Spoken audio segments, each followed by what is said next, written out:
Hi friends, welcome to Kavya creation. ಇವತ್ತಿನ design ಬಂದ್ಬಿಟ್ಟು silver colour beads ಕುಚ್ಚನ್ನು ತೋರಿಸ್ತಾ ಇದ್ದೀನಿ. ಈ ಕುಚ್ಚು ಕಟ್ಟುವುದಕ್ಕೆ ಬೇಕಾಗುವ ಮೆಟೀರಿಯಲ್ಸು ಸ್ಯಾರಿ ಕಲರ್ ಥ್ರೆಡ್ಡನ್ನು ತೊಗೊಂಡಿದ್ದೀನಿ. ನಂತರ ಸಿಲ್ವರ್ ಕಲರ್ ರೌಂಡ್ ಬೀಡ್ಸು, ಯಾಕಂದರೆ ಸಿಲ್ವರ್ ಕಲರ್ ಸಿಗೋದೇ ಇಲ್ಲಿ ರೌಂಡ್ ಬೀಡ್ಸು. ರೌಂಡ್ ಬಿಟ್ಟು ಬೇರೆ ಸಿಗ್ತಾ ಇಲ್ಲ ನನಗೆ. ಸೊ ಸಿಟಿ ಮಾರ್ಕೆಟ್ಗೆ ಹೋದರೆ ಸಿಗುತ್ತೆ, ಹೋದಾಗ ಖಂಡಿತ ತಂದು ನಿಮಗೆ ಡಿಫ್ರೆಂಟ್ ಡಿಸೈನ್ಸ್ ಎಲ್ಲ ತೋರಿಸ್ತೀನಿ. ನೋಡಿ, ಇಷ್ಟೆಲ್ಲ ಈ ಡಿಸೈನ್ ಹಾಕುವುದಕ್ಕೆ ಬೇಕಾಗುವ ಮೆಟೀರಿಯಲ್ಸು. ಕ್ರೋಶಾ ನೀಡಲ್ ಬೇಕಾಗುತ್ತೆ, ಕಟ್ಟರ್ ಬೇಕಾಗುತ್ತೆ, ಜರಿ ಬೇಕಾಗುತ್ತೆ, ಸಿಲ್ವರ್ ಕಲರ್ ಜರಿ. ಇಲ್ಲಿ ನಾನು 6 ಲೇಯರ್ಸ್ ಸಿಲ್ಕ್ ದಾರವನ್ನು 6 ಲೇಯರ್ ತೊಗೊಂಡ್ಬಿಟ್ಟು ಇವಾಗ ಬೀಡ್ಸನ್ನು ಹಾಕ್ಕೊತಾ ಇದ್ದೀನಿ. ಫಸ್ಟು 4 ಚೈನನ್ನು ಹಾಕ್ಬಿಟ್ಟು ಲಾಕ್ ಮಾಡಿಬಿಟ್ಟು ತಿರ್ಗಾ 2 ಬೀಡ್ಸನ್ನು ತೊಗೊಂಡಿದ್ದೀನಿ. 1 ಬೀಡ್ಸ್ ಹಾಕಿ ಲಾಕ್ ಮಾಡಿಬಿಟ್ಟು ತಿರ್ಗಾ ಕೂಡ ಇನ್ನೊಂದು ಬೀಡ್ಸನ್ನು ಹಾಕ್ತಾ ಇದ್ದೀನಿ. ನೋಡಿ, ತಿರ್ಗಾ ಕೂಡ ಇನ್ನೊಂದು ಬೀಡ್ಸ್ ಹಾಕಿ ಲಾಕ್ ಮಾಡಿಬಿಟ್ಟು ಇವಾಗ 4 ಚೈನ್ ಹಾಕ್ಕೊಳ್ಳೋಣ. ನಾವು 4 ಚೈನ್ ಹಾಕಿ ಲಾಕ್ ಮಾಡ್ತಾ ಇದ್ದೀನಿ. ನೋಡಿ, ಆ 4 ಚೈನ್ ನಮಗೆ ಎಲ್ಲಿಗೆ ಬರುತ್ತೋ ಅಲ್ಲಿಗೆ ಲಾಕ್ ಮಾಡ್ಕೋಬೇಕು. ಲಾಕ್ ಮಾಡಿದ್ದಾಯಿತು. ತಿರ್ಗಾ ಕೂಡ ನಾನು ಒಂದೆರಡು ಬೀಡ್ಸನ್ನು ತೊಗೊತಾ ಇದ್ದೀನಿ. ತೊಗೊಂಬಿಟ್ಟು ನೋಡಿ, ಈ ರೀತಿ ಕೈಯಲ್ಲಿ ಎಳ್ಕೊಂಡ್ರೆ ನೀಟಾಗಿ ಬೀಡ್ಸು ಮುಂದೆಗೆ ಬಂದುಬಿಡುತ್ತೆ.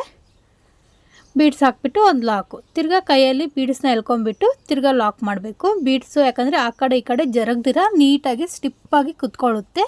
ಸೊ ಅದರಿಂದಾಗಿ ಬೀಡ್ಸ್ ಹಾಕ್ಬಿಟ್ಟು ಒಂದು ಲಾಕು, ತಿರ್ಗಾ ಇನ್ನೊಂದು ಬೀಡ್ಸ್ ಹಾಕಿ ಒಂದು ಲಾಕು, ಆ ಥರ ಮಾಡೋದ್ರಿಂದ ನಿಮಗೆ ಬೀಡ್ಸ್ ಅನ್ನೋದು ನೀಟಾಗಿ ಸ್ಟಿಪ್ಪಾಗಿ ಕುತ್ಕೊಳ್ಳುತ್ತೆ ಫ್ರೆಂಡ್ಸ್. ಸೊ ಅದರಿಂದಾಗಿ ನಾನು ಒಂದೊಂದು ಬೀಡ್ಸ್ಗೂ ಲಾಕ್ ಮಾಡ್ತಾಯಿದ್ದೀನಿ.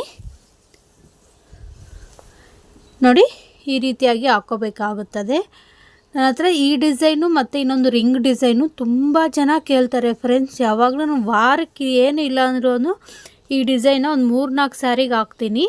ಅಷ್ಟು ಜನ ಈ ಡಿಸೈನಲ್ಲಿ ಲೈಕ್ ಮಾಡ್ತಾರೆ. ಈ ಡಿಸೈನಲ್ಲಿ ಅಂಥದ್ದು ಏನಿದೆಯೋ ಗೊತ್ತಿಲ್ಲ, ತುಂಬ ಜನ ಈ ಡಿಸೈನ್ನೇ ಕೇಳ್ತಾರೆ. ನೋಡಿ, ಈ ರೀತಿಯಾಗಿ ಹಾಕ್ಕೊಂಡಿದ್ದೀನಿ. ಸ್ಯಾರಿ ಫುಲ್ ನಾವು ಇದೇ ರೀತಿಯಾಗಿ ಕಂಟಿನ್ಯೂ ಮಾಡ್ಕೊಳ್ಳೋಣ ಫ್ರೆಂಡ್ಸ್. ನೋಡಿ, ಸ್ಯಾರಿ ಫುಲ್ ಕಂಟಿನ್ಯೂ ಮಾಡ್ಕೊಂಬಿಟ್ಟು ಆಲ್ರೆಡಿ ನಂಗೆ ಕುಚ್ಚು ಕೂಡ ಕಟ್ಟಾಯಿತು. ಸ್ಯಾರಿನ ಉಲ್ಟಾ ಇಟ್ಕೊಂಬಿಟ್ಟು ಅದ್ರ ಮೇಲೆ ತೂಕವನ್ನು ಇಟ್ಕೊಂಬಿಟ್ಟು ನೋಡಿ, ಈ ರೀತಿಯಾಗಿ 2 ಕಲರ್ ಇತ್ತಲ್ಲ, ನಾನು 4 ಕಲರು 1 ಕಲರ್ ಹಾಕಿದ್ದೀನಿ. ತಿರ್ಗಾ ಒಂದೇ ಒಂದು ಕುಚ್ಚು ಕಾಫಿ ಕಲರ್ ಹಾಕ್ತಾಯಿದ್ದೀನಿ. ಯಾಕಂದರೆ ಅಷ್ಟೊಂದು ಜಾಸ್ತಿ ಏನಿಲ್ಲ ಸ್ಯಾರಿಯಲ್ಲಿ ಕಾಫಿ ಕಲರು. ಸೊ ಅದರಿಂದಾಗಿ ನಾನು 4 ಕುಚ್ಚಿಗೆ 1 4 ಕುಚ್ಚಿಗೆ 1 ಆ ರೀತಿಯಾಗಿ ಹಾಕ್ತಾಯಿದ್ದೀನಿ. ನೋಡಿ, ಕುಚ್ಚನ್ನು ಈ ರೀತಿ ಕೆಳಗಡೆಯಿಂದ ಮೇಲ್ಗಡೆಗೆ ಎಳ್ಕೊಂಬಿಟ್ಟು ಜರಿನೂ ಕೂಡ ಅಷ್ಟೇ ನಾವು ಒಂದು 3-4 ರೌಂಡನ್ನು ಸುತ್ತಬಿಟ್ಟು ಈ ರೀತಿಯಾಗಿ ಹೆಮ್ಮಿಂಗ್ ನೀಡಲ್ನ ಸೆಂಟ್ರಿಗೆ ಸುಚ್ಚಿಬಿಟ್ಟು ಜರಿ ಏನಿರುತ್ತೆ ಅದನ್ನು ಅದರೊಳಗಡೆ ತೂರಿಸ್ಬಿಟ್ಟು ಕಟ್ ಮಾಡೋದು ಅಷ್ಟೇ. ನಿಮ್ಗೆ ಎಷ್ಟು ಉದ್ದಕ್ಕೆ ಬೇಕೋ ಅಷ್ಟುದ್ದ ಕಟ್ ಮಾಡ್ಕೊಳ್ಳಿ. ನಾನಿಲ್ಲಿ ಬಂದುಬಿಟ್ಟು 1.5 ಇಂಚಿಗೆ ಕಟ್ ಮಾಡ್ತಾಯಿದ್ದೀನಿ. ಯಾಕಂದರೆ ಸ್ವಲ್ಪ ಉದ್ದ ಇರಲಿ ಅಂತ ಅಂದ್ಬಿಟ್ಟು ಕೇಳಿದ್ರು ಅವರು. ಸೊ ಅದರಿಂದಾಗಿ ನಾನಿಲ್ಲಿ 1.5ಗೆ ಕಟ್ ಮಾಡ್ತಾಯಿದ್ದೀನಿ.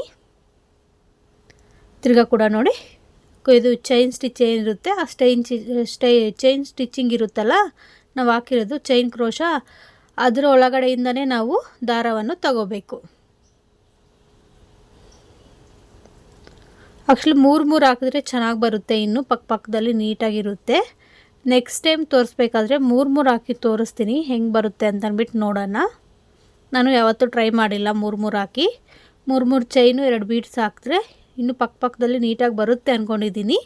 ನೆಕ್ಸ್ಟ್ ಟೈಮು ಖಂಡಿತ ಟ್ರೈ ಮಾಡ್ತೀನಿ. ಟ್ರೈ ಮಾಡಿಬಿಟ್ಟು ನಿಮಗೂ ಕೂಡ ತೋರಿಸ್ತೀನಿ. ಈ ಡಿಸೈನ್ ನೋಡೋಕೆ ಚೆನ್ನಾಗಿರುತ್ತೆ ಅಂತಲೇ ಗೊತ್ತಿಲ್ಲ, ಅದಕ್ಕೇ ತುಂಬ ಜನ ಹಾಕ್ಸ್ಕೊತಾರೆ ಫ್ರೆಂಡ್ಸ್. ಇಷ್ಟೇ ಈ ಡಿಸೈನ್ ಹಾಕುವುದು. ಯಾರಿಗಾದರೂ ಇಷ್ಟ ಆಗಿದ್ದರೆ ಪ್ಲೀಸ್ ಸಬ್ಸ್ಕ್ರೈಬ್ ಮಾಡ್ಕೊಳ್ಳಿ. ನೋಡಿ, ಇವಾಗ ಸ್ಯಾರಿ ಫುಲ್ ಕಂಪ್ಲೀಟ್ ಆದಮೇಲೆ ಈ ರೀತಿಯಾಗಿ ಕಾಣಿಸುತ್ತೆ. ಮೊನ್ನೆ ಕೂಡ ನಾನು ಸೇಮ್ ಡಿಸೈನ್ ಒಂದು ವಿಡಿಯೋ ಮಾಡಿದ್ದೀನಿ, ಇಷ್ಟು ಕ್ಲಿಯರಾಗಿ ಹೇಳಿಲ್ಲ ಅದರಲ್ಲಿ. ಸೊ ಅದಕ್ಕೆ ಇವತ್ತು ಈ ವಿಡಿಯೋ ಮಾಡಿದೆ. ಯಾರಿಗಾದರೂ ಈ ವಿಡಿಯೋ ಇಷ್ಟ ಆಗಿದ್ದರೆ please subscribe to my channel.